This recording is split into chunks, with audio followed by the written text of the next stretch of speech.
Yes. That's Linda's. So I can't get Charlie any Adams. insider information. Sorry.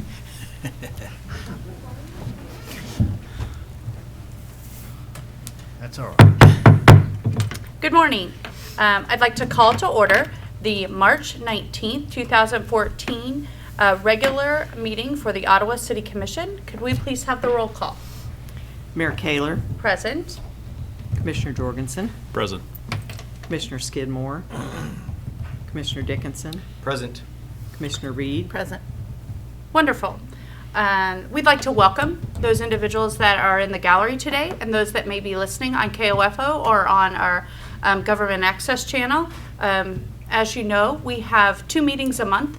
One is a 7 p.m. meeting, the first Wednesday of every month, and the third Wednesday we have a 9:30 meeting. We welcome anyone to be here. You're always welcome to come, and we represent you as citizens, and we'd like to have your input. So we will begin our meeting with the Pledge of Allegiance, followed by the invocation by Reverend Charlie Adams. I pledge allegiance to the flag of the United States of America and to the republic for which it stands, one nation, under God, indivisible, with liberty and justice for all.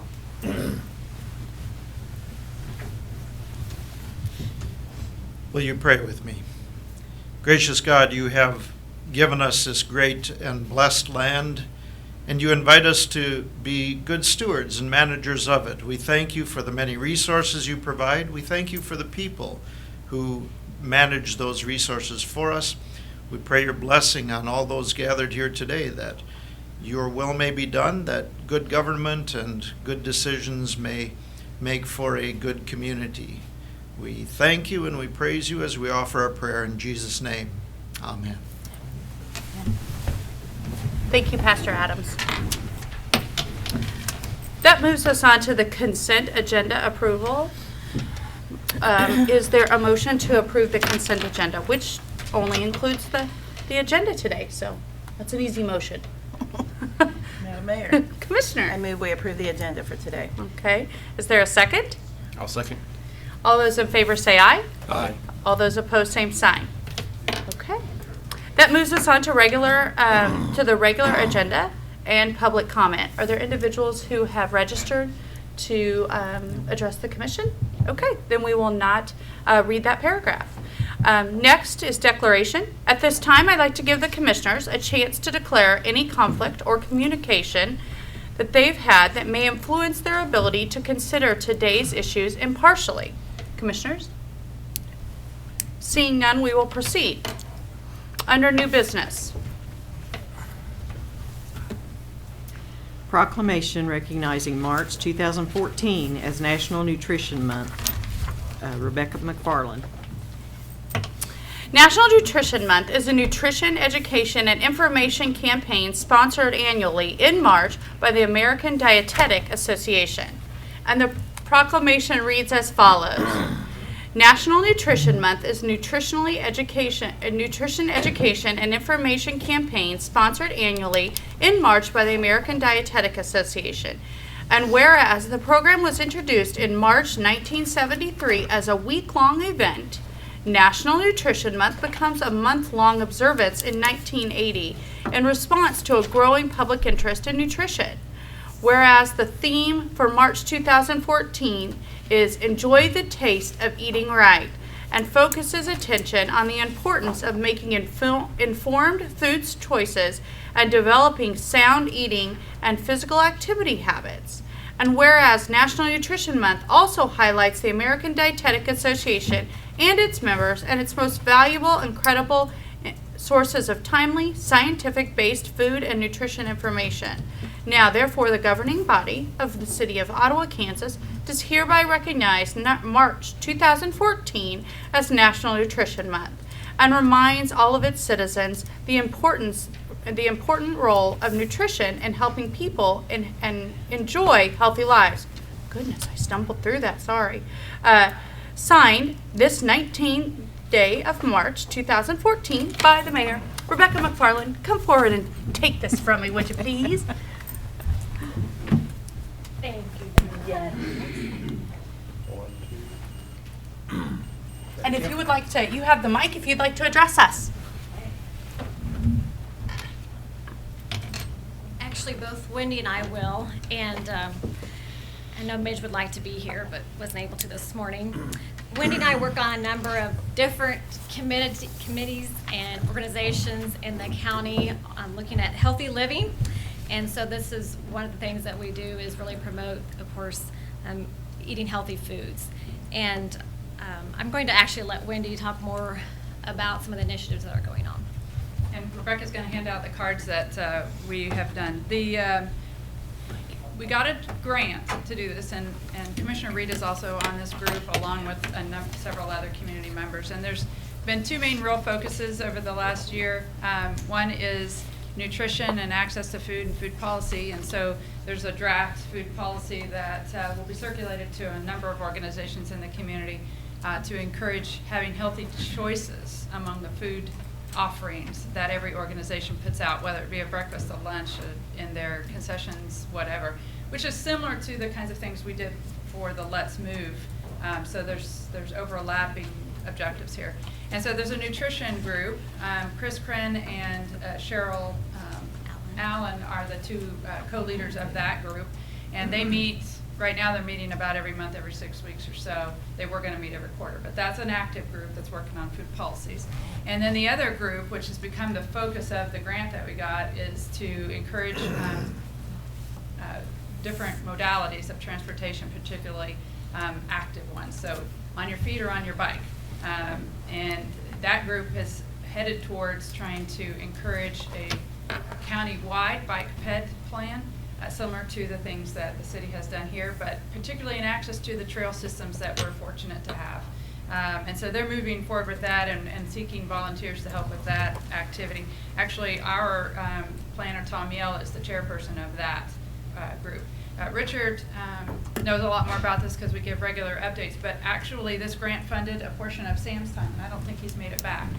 But Sam has been kind of the staff person assigned to the Healthy Community Initiatives efforts that we've been doing, including getting the material that was given to you, as well as this has a website with it, and we'll be working with the Herald on that to put up all kinds of activities. So if people are promoting 5Ks, we have a place where they can put that information here. So if somebody wants to know what are the 5Ks in town and when are they and when can we see them coming, this is a central place for that, as well as other things like the community gardens or the farmers market, all of those things around leading and living healthy.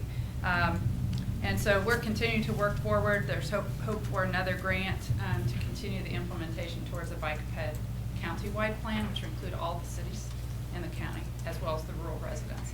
So those are kind of the directions that we've been taking. And I'll just say a few things, of course, because the Frontier Extension District has had Walk Kansas for, I believe it's 13 years now.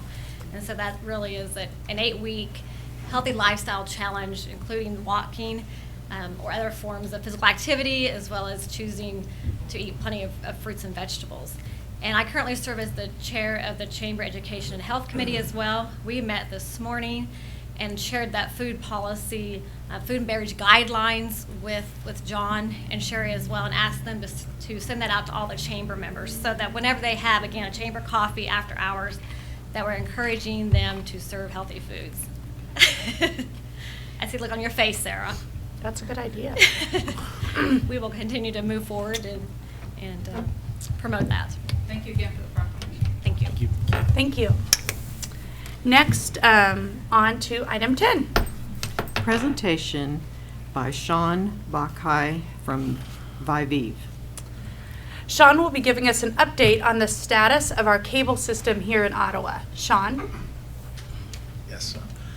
Mayor Kaler, members of the commission, thank you so much for the opportunity to come back in. It's been closing in on a year, actually, since I was here and we transferred the title. And I'd like to thank you guys for your patience. I've been in fairly consistent contact with Mr. Neinstedt, and I'd like to just take you through. As you can see, since the last time I'm here, I travel in packs now.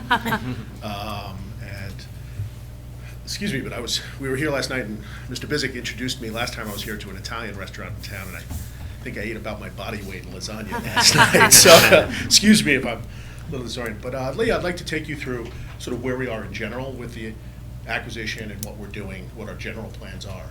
And then I'd like to bring David and Roberta up to talk specifically about Ottawa, what that schedule is going forward, if I may. We rebranded Vive Broadband. We're well into a $100 million investment into the network. It's about 400 miles of fiber optic rings, and the overall plan is to launch the fastest internet service that you can get just about anywhere. We've already launched that in Ottawa. It's 105 megabits down, and eventually will be 10 megabits up, which is certainly faster than you can get in Lawrence or any of the others. So we're pretty proud of that already. We are going to be building a all digital video platform, which is all MPEG-4. We're going to sort of throw you some acronyms. We always, in the cable industry, we talk about acronyms all the time. But it's a all HD, all digital video platform, again, which hasn't been attempted anywhere else. It's fairly complicated. And while we had originally thought we would be done by last October, the construction process, and it's not a access to capital issue, you know, our finances is in place. It has just taken us longer to get the construction and the rollout and some of the product work done. And that's what has delayed the product. We were very quick in launching the high-speed internet product, and I think we need to be more effective at communicating that it's out there in the community.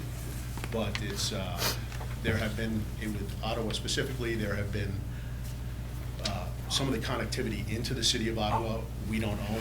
We lease we have a contractual relationship with another vendor. That has been less than stable, and that has affected some outages in Ottawa fairly early on in the process. I think it's been a lot more stable lately, but we've addressed it. I personally called every business in town at each outage early on, sort of let them know where we are. So I think we're pretty pleased with our responsiveness, and you know, and again, it's an aggressive investment process that will bring Ottawa into line with really any large city in our nation. I can answer any questions in general that you guys have. Commissioners? Question? Does it seem as though we do? Well, I'd love to introduce Roberta in particular because she's your general manager. She's sort of the face who will be here. She lives in Harrington and works out of Fort Riley, but is down here quite often. And Dave is our overall general manager. If you guys come and just say a quick hello, or just say a quick hello. And Roberta, I think what we're saying is we anticipate the video launch sometime this summer, probably later in the summer. Again, much longer than we had originally anticipated. You know, a lot of unforeseen. I can certainly offline, if you guys want to see exactly where those delays were, I can take you through. I'd rather not do that publicly, but we're working as hard as we possibly can to get it done. I guess I do have a couple questions for you. How do you pronounce the name? Is it Vive or Vive-E? Vive. Vive, okay. And I think there's still mail that comes from Allegiance, and I mean, is eventually that's all going to change over to Vive? Is that it's the same company? It is. We purchased the parent company. You transferred the franchise into something called BCI Broadband. Mm-hmm. We renamed BCI into sort of our product, which everything will be Vive. We'll have a Vive business product, Vive residential products. You'll see new trucks. I actually just drove a truck up from Shawnee last night and parked it over at our office here. So you'll see the rebranded trucks. We'll be doing a billing consolidation because we bought two companies, one called James Cable and one called Allegiance, and we're merging them into one, what we call a super bill. Mm-hmm. And so that billing change, we will see like all of the communication. But most of the communication you've seen is probably in the name of Vive. Like, yeah, when I send you your franchise checks and things like that, it's always on my Vive letterhead now. So. All right. And then the question that I received most is, I think it's in the lineup, it's AMC Channel 55. What are the plans for AMC? Mr. Neinstead calls me fairly regularly. This has disrupted my Saturday morning Western. And I live to make sure that your Saturday Yeah. mornings are. You know, and I'm completely. I don't mean to be flippant because I'm not. It's a very serious issue. Programming costs in general have been absurd. You know, we're seeing at a minimum of 18%, but sometimes 30 and 40% annual increases across the board. In this particular case, it's really not so much the increase, it's the contractual end. We have a non-disclosure agreement, so I can't speak specifically, but we bought two companies that had two distinct contracts. Oh. One of them was expiring, the other one wasn't. We were very public about this, and AMC chose to take a different legal opinion of what we thought. It's now got to the point where there's a little bit of back and forth, and instead of just letting us carry the signal while we negotiated, they chose to put pressure on us by overtly removing, they canceled our service just in the Allegiance footprint, not in the James. I really can't go into it any deeper than that because of NDAs. Know that we are completely sensitive to it. You know, I can't tell you how many people call me and say, I want my Walking Dead, you know, so it's, you know, we know it's popular programming. We're in the business of providing the programming that people want to provide. We desperately want to put it back on. If it were, you know, if we could carry it under the same terms we carry it in Durant, Oklahoma, we'd put it on today. You know, we have the ability to just turn the switch back on instantaneously. I can tell you that after a little bit of a quiet period, the parties are back discussing things again, and that's always a good sign. Because I know on the was it channel 22 that has the programming on our system, it still has the programming listed for AMC, and so. Yeah, it's sort of a faith thing on our part. You know, Okay. we think if we leave it up there, it'll, you know, again, we didn't anticipate it taking this long, Okay. and don't anticipate it taking too much longer. Okay. I hope I'm right. Okay. Any other questions, commissioners? Thank you for your time today. Wonderful, thank you. Yes, thank you. Next, that moves us on to number 11 on the agenda. Explanation of repairs to levee by Brad Johnson, AMEC, and Tom Yale, Codes Officer.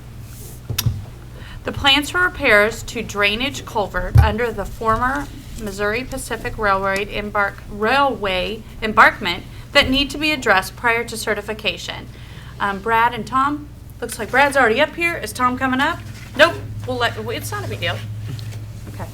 Brad, what do you have to tell us about the certification of our levee and things that we need to do? Well, good morning, Mayor and Commissioners. Pleasure to be here today with you. Obviously, we're approaching completion of Phase 2 for the levee certification project, and as part of that, we uncovered a drainage structure that was in disrepair. It was in pretty bad shape, and in order for us to be able to certify the levee, repairs need to be made to that structure. The item before you today is a design contract with AMEC for the repair of that structure. It includes all the survey and design necessary for that, all the permitting associated with that design project, as well as including construction observation and inspection to be able to document the improvements that were made, create the as-built plans that have to be submitted to the Corps of Engineers for approval before we can certify your levee. And so that's really the lone remaining item that needs to be addressed in order to submit your certification package to FEMA. So there are some potential issues, and I think we've summarized that in the assumptions part of our scope of services. Really the only thing I guess that we're a little nervous about is during construction you never know what can happen, and so our fee for the construction observation and inspection, if something were to happen, that's certainly subject to change. We don't anticipate that. We just completed one of these projects very similar to this in Augusta, Kansas, and so we feel like we have a pretty good handle on what's required from the permitting agencies and to get the project completed. So I'd certainly be open to answer any questions. I think we have a few slides to go through here. They're not a lot different than what you've seen at the study session. This kind of gives a general location for where that structure is. I would tell you that, I guess just a brief overview, I might explain the little dots. As part of the certification Phase 2 project, process, we have to do a freeboard analysis to make sure we maintain the required freeboard per FEMA criteria, certification criteria. The green dots would be any location where we have greater than 1 foot of extra freeboard, so that's good. And what is freeboard? Freeboard is in a 100-year storm, which is what the FEMA certification criteria requires you to design to, or to certify to. With that 100-year design storm, there's an associated water surface elevation in the river. So the freeboard is the elevation above that water surface elevation that you have on the levee. And on your levee, there's locations where it's required to be 4 feet. That's in the area of the structures, your bridge structures. Any restriction, basically, the requirement is 4 feet. Everywhere else, it's 3 feet. And so we have at least 3 foot of freeboard everywhere on your levee system. The green would indicate that we have an extra foot of freeboard. The yellow ones were between having the required freeboard and an extra foot, so it would be 3 to 4 feet, basically. The red dots are bad, and we don't have any red dots, so that's a good thing. Again, this is the structure that needs to be repaired. It was constructed per the head wall here in 1917, and it's through the old railroad embankment that used to run alongside where your levee runs on the kind of the southeast part of the levee system. And the diagram above just shows the limits of that reinforced concrete box culvert. It's about 75 feet of structure that needs attention. Our process that's proposed with this is a slip lining process where you slip a smaller conduit within that box structure and then pressure grout around the voids to fill those voids. With this contract, there's also some geotechnical analysis that's required. Those are from given the fact that the box has some holes in it due to how old it is. There's some grouting pressure requirements so you don't fracture the levee above it. So there's that, and then there's also the structural capability of the pipe that you're installing to withstand the forces that are on it from the earth material above it. So. Again, our design fees for this are estimated at $43,350, and we've estimated the construction cost right at $100,000. So with that, I'd be open to any questions you might have about this. There's a contingency amount built into that? Yeah, there is a 20%? 20% contingency amount in that construction figure as well.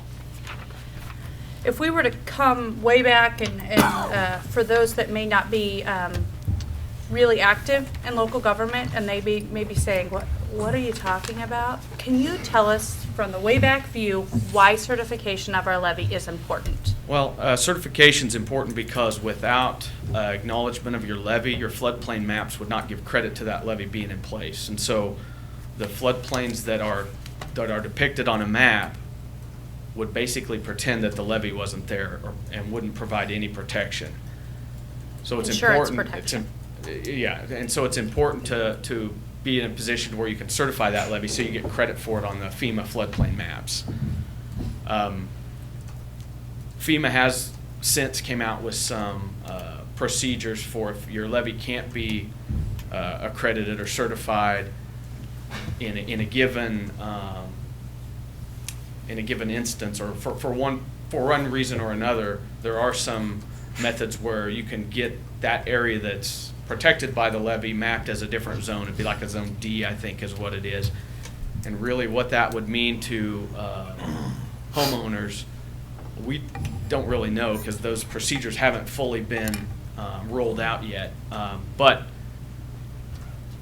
we have certified levees within the Midwest and the state of Kansas, and the maps have reflected those levees being in place. So it's important that the levee's certified such that the area protected by the levee won't have to buy flood insurance. And I guess just federal regulators for lending institutions require any property that has a lien against it, a mortgage against it, to have flood insurance that's in a flood zone. So these areas that are protected by the levee system, particularly on the north side, south of the river, on the north side, south of the river. Well, anywhere that is where the flooding used to occur, would have to have flood insurance, additional cost of flood insurance on the properties, and also the damage that the levee system protects. So it is a great, it is an important thing for our citizens. And I might point out too that we enacted the stormwater utility fee this past January, and this is the type of repairs that we anticipated would be paid by this fee. And I understand from earlier conversations with Mr. Byrd that the collection will be enough to pay for these repairs at the time that the payment is needed, and we won't have to take money or divert money from our general fund or someplace else. Or issue general obligation bonds to pay for that, because the fee's in place, and as you indicated, Commissioner, that's what the fee is for, is to handle situations like this. And just speaking on the stormwater utility fee, this isn't the only thing that fee can be used for, and we recognize that you probably are noticing that on your bill at this point, and it's been there for a couple months. However, this is exactly why, and we anticipate being able to make some additional improvements or take care of issues that may come about with that utility fund. So if you're interested in where that money is going, we actually are keeping it separate, and it's these kind of activities that are going to be paid for by that fund. Any other questions for Brad? I have one. Yes. As far as the time frame, what can we expect as far as, you say we're in phase 2 until, I think you had mentioned on Monday that the actual replacement isn't that long, but what are we looking at as far as to completion? Yeah, well, and there's a project schedule, I think, that was attached to our scope of services, and I think we had a total of like 3 or 4 months to get through all the design process and advertising for bid. The bidding or the construction work itself probably will only take a couple weeks.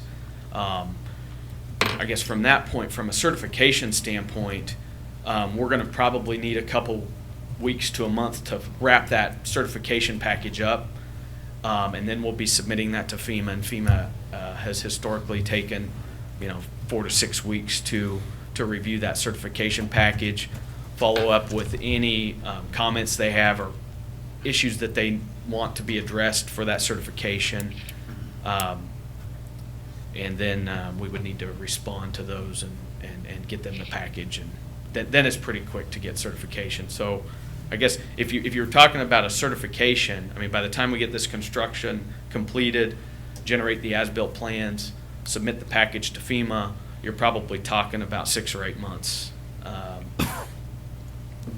Is what my best guess would be on that. Commissioners, additional questions for Mr. Johnson? If not, I would entertain a motion. Madam Mayor, Commissioner? I would move that we approve the funding for the repairs to the levee has been presented today. Okay, there's been a motion to approve the repairs as presented by Mr. Johnson today. Is there a second? Second. It's been moved and seconded to approve the repairs. Is there any discussion among commissioners? Okay, then we will proceed to vote. How do you vote, Commissioner Jorgensen? Yes. Commissioner Dickinson? Yes. Commissioner Reed? Yes. Mayor Kaler? And I vote yes, motion carries. That moves us on to number 12. KDOT Federal Funds Distribution, Federal Fund Exchange 2014. Richard Neinstead. The Federal Fund Exchange Program allows local public agencies to trade their federal fund allocation in a specific federal fiscal year with KDOT in exchange for a state transportation dollars or with another local public agency. The exchange rate is 90 cents of state funds for every $1 of local funds. Mr. Neinstead. Well, Commissioners, it's not often that I take the podium, but I'm wearing my Public Works hat today. Okay. So, and let me go through an explanation of this again. in the past, we've been able to receive grants from KDOT and do projects like North Cedar Street. Several years ago, KDOT went to a different formula, much like what the Airport Trust Fund is, where you get an allocation, what they call entitlement money, every year, and you can bank it. KDOT went to that type of formula, and I believe this is the third year where they give us a allocation. Now, what you have to do is submit to them a list of projects, and this allocation is actually for work that we did last year. So our allocation in total is about $149,000, but once you approve this agreement, we will agree to take 90% of that, and KDOT can keep 10% back for whatever KDOT uses it for. Now, what's the advantage of that? The advantage is that we're then able to go ahead and use our local regulations on how we use that money and how we bid that out. If we took it at 100%, we would have to follow KDOT and federal guidelines, and that would be extremely cumbersome and likely eat into that allocation that we get annually. Commissioners, are there questions for Mr. Neinstead regarding this? All right. Seeing none, I will entertain a motion.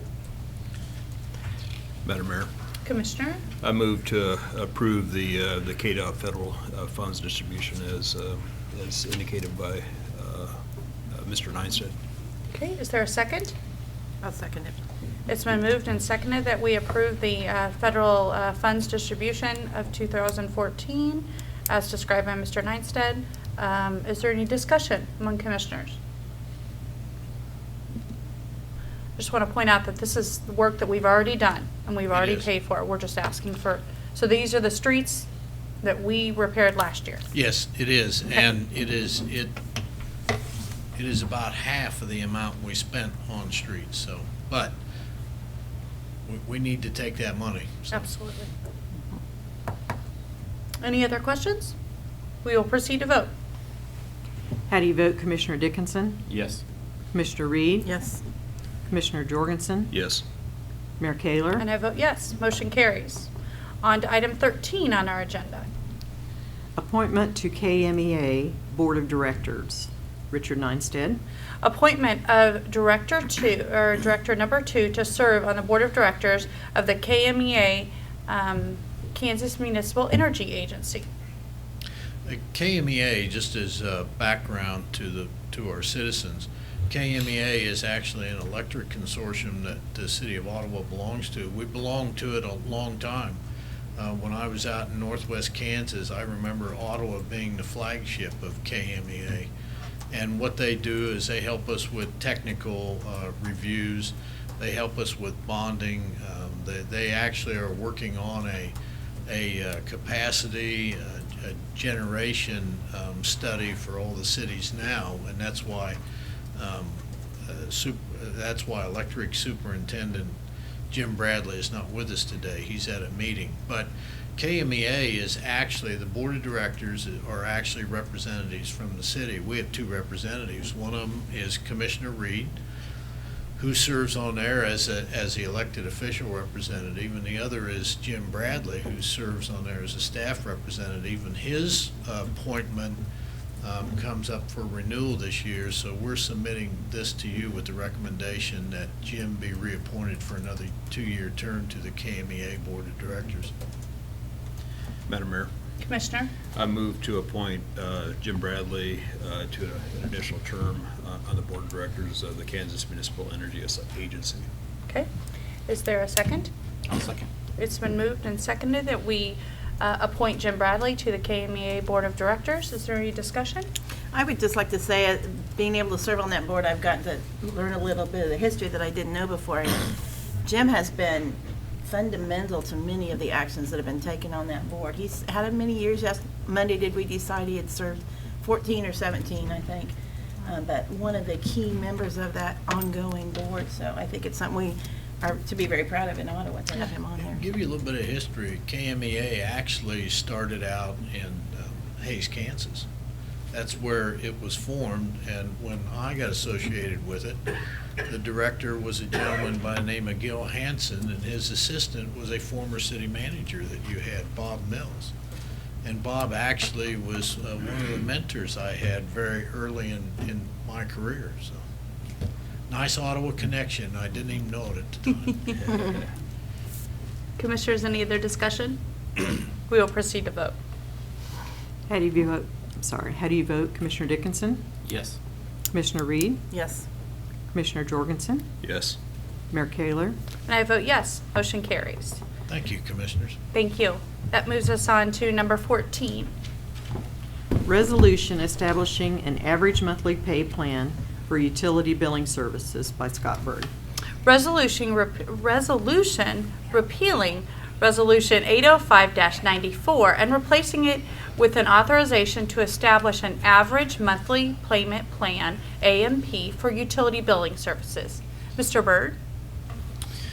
Commissioners, as we discussed Monday, the city has had a budget billing option for utility customers since 1993. Last year, one of the last modules that we converted from the old system to the new financial software system was utility billing.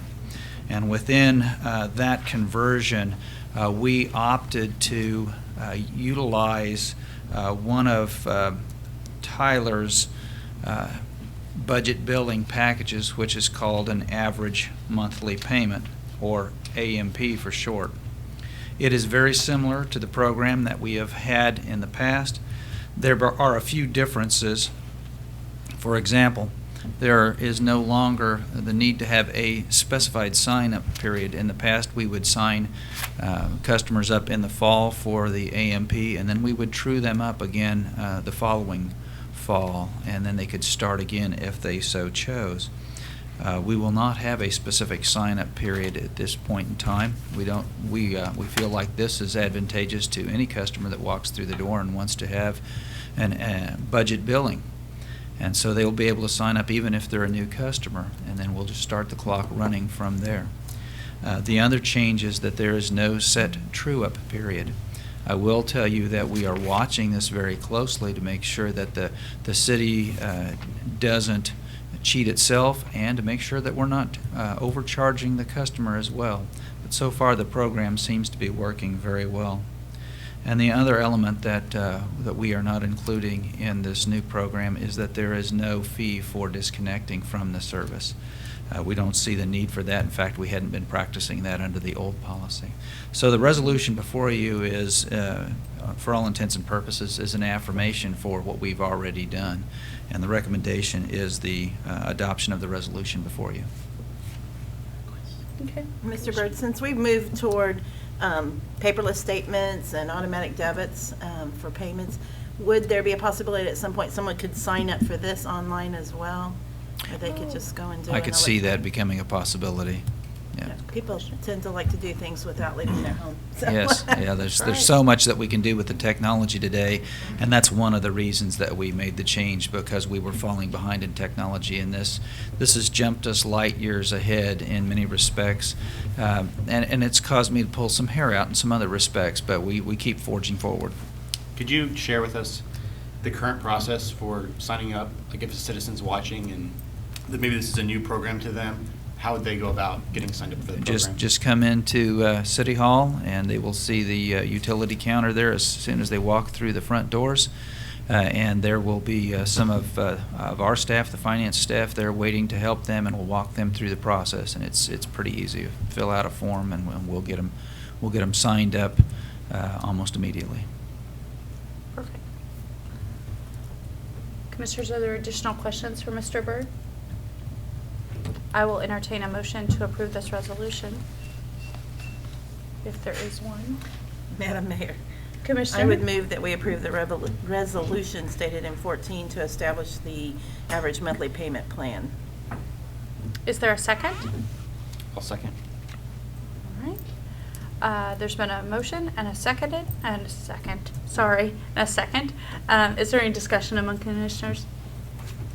No? All right, then we will proceed to vote. How do you vote? Commissioner Reed? Yes. Commissioner Jorgensen? Yes. Commissioner Dickinson? Yes. Mayor Kayler? Yes, motion carries. Thank you. Yes, thank you. Next on to report by the city manager. Commissioners, a couple of things. A reminder that our monthly lunch is today, and we are hosting it, so it will be down here.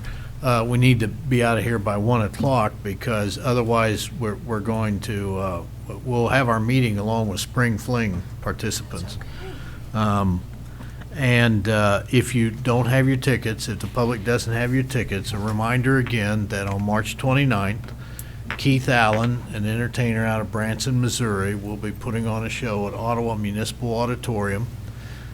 Keith is going to be doing Willie Nelson and the Outlaws.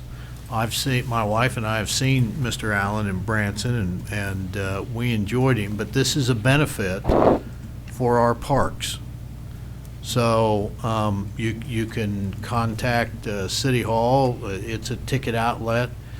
You can go on Ticketfly at www.ticketfly.com to buy your tickets, and that the builds for the park in Forest Park, the builds are March 22nd and March 29th. Perfect. Reports by our city commissioners. Commissioner Dickinson? Nothing. Commissioner Reed? Nothing, sir. Commissioner Jorgensen? Just real quick, I see tomorrow is the the official first day of spring, and I'm right on cue. You drive around the city the past few days, you start seeing green on the lawns, and the trees are starting to bud, and I guess the irises are coming up. So that's just exciting right now. It's been a long winter, and my daughter lives in South Dakota, going to college up there. Her classes were delayed yesterday due to snow. So I'm glad we live in Kansas and not up north where it's been snowing. So. Good. Me too. That moves us on to reports by the mayor. I do have several things I'd like to discuss today. First, I believe that our city manager did start talking about, or had a conversation about parks just a few minutes ago. And this Saturday and next Saturday, the 22nd and the 29th, we are constructing our largest playground that we've ever constructed here in the city of Ottawa. And it is exciting. It is right in the heart of Forest Park. We can use you to help us, because that is part of what the funding for this actual park came from, is that we need citizens out there who are willing to come give just a couple hours on Saturday, either the 22nd or the 29th, to put together this particular park. We would invite you to certainly call City Hall, and we'll get you signed up for a period in which you can volunteer, or we will make it happen, certainly. And we'd love to have you. If you're interested in where that is, like I said, it's right in the heart of Forest Park, and it is right next to our tennis courts. But if you drive just a little bit further into the park, you'll notice that we have a new dog park that is finishing up too. And so certainly some exciting stuff that is happening to address quality of life issues here in our city.